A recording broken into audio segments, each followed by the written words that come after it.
अगर आप ये कभी भी सोचते हो कि आप यूपीएससी का एग्ज़ाम क्रैक कर लोगे, यूपी पुलिस का एग्ज़ाम, बिहार पुलिस का एग्ज़ाम या फिर और कोई भी देश की पुलिस का एग्ज़ाम क्लियर करोगे, अब आपकी लाइफ सेटल हो जाएगी। सबसे बड़ी बात, यूपी में सिर्फ और पुलिस में सिर्फ गद्दार जाते हैं। जितने भी पुलिस बनते हैं उसमें से 50% पुलिस वाले साले धोखेधार होते हैं। सब एक नंबर के वो होते हैं, घूसलेखोर। और आजकल लोग समाज यही सोच रहे हैं कि हम जाएंगे पुलिस में और भर्ती हो जाएंगे और एक्स्ट्रा इनकम, साइड इनकम बहुत ज़्यादा होगी और पैसा ही पैसा होगा। ऐसा मत सोचो, क्योंकि इतना सोचने वाले सिर्फ आप नहीं हो, आपके जैसे हज़ारों लोग सोचते हैं, करोड़ों लोग सोचते हैं। और इस बात की सबूत मैं आपको दे रहा हूँ। आप देखिए, ये यूपी पुलिस का एग्जाम्पल मैं आपको दिखाने वाला।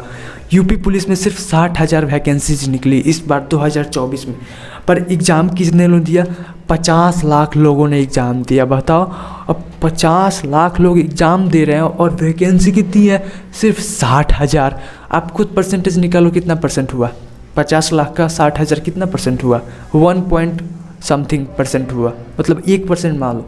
सिर्फ 1% लोगों का चांस है कि वो यूपी पुलिस में जा पाएंगे, वो सच में पुलिस बन पाएंगे। वो भी यूपी पुलिस का कांस्टेबल, IAS IPS नहीं, कांस्टेबल बनोगे। और IAS IPS की तो बात ही छोड़ दो।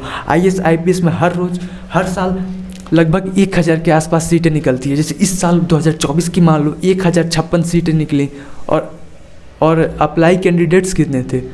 1.3 मिलियन। उतने तो मेरे व्यूज़ नहीं आते चैनल पे जितने ज़्यादा कैंडिडेट्स अप्लाई कर रहे हैं। 13 लाख लोग, बाप रे, 13 लाख लोग अप्लाई करते हैं और सीट कितनी है? सिर्फ 1056। बाप, सोचो ज़रा कैसे होगा।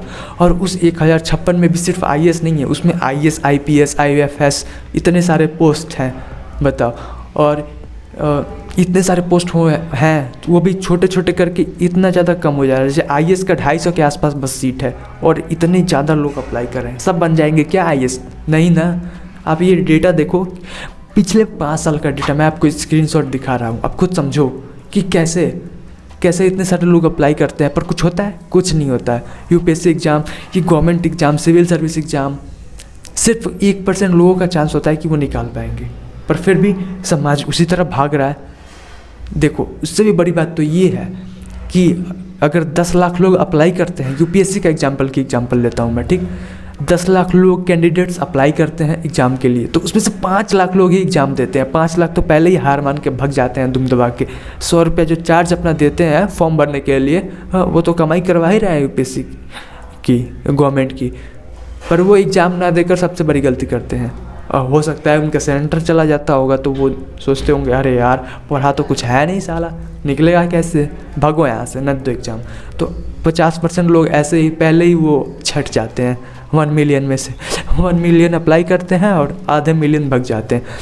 उसमें से आधे कैंडिडेट्स जो हैं वो एग्ज़ाम देते हैं। जैसे 1 मिलियन में कितना होता है? 10 लाख, तो एग्ज़ाम देते हैं 5 लाख लोग। और उस 5 लाख लोग में भी एग्ज़ाम्स को क्लियर कितने करते हैं? 16,000, 15,000, 20,000 इतने लोग क्लियर करते हैं। और इन सब का जब प्रीलिम्स एग्ज़ाम हो जाए तो फिर ये मेंस एग्ज़ाम देते हैं, तो उसमें ये लोग 3-4 हज़ार बच जाते हैं छट के। फिर इंटरव्यू में ये पूरे छट जाते हैं, 3-4 हज़ार में से भी 1000 बचते हैं बस छट के। और फिर ये 1000 लोग जाते हैं तो IAS IPS कुछ भी बनते हैं। तो आप सोचो कि स्कोप है क्या यहाँ पे? कुछ नहीं है स्कोप, कोई स्कोप नहीं है, फालतू का ये सब उसमें पड़े रहते हैं। सच तो ये है कि ये कुछ करना ही नहीं चाहते हैं। और जो बाकी 5 लाख लोग, 50% लोग एग्ज़ाम ही नहीं देते हैं, उन्हें ये नहीं पता है, उन्हें खुद नहीं पता है कि उन्हें ज़िंदगी में चाहिए क्या। उनका कोई विजन नहीं, उनका कोई सपना नहीं है, उनका कोई गोल नहीं है। वो खुद नहीं चाहते हैं कि उन्हें करना क्या है। उन्हें इतना तो पता है कि उन्हें अच्छी खासी घर चाहिए, अच्छा घर चाहिए, अच्छी बीवी चाहिए, अच्छे पैसे चाहिए बहुत सारे। ये सब विजन नहीं होता, ये सब तो चाहते होती हैं।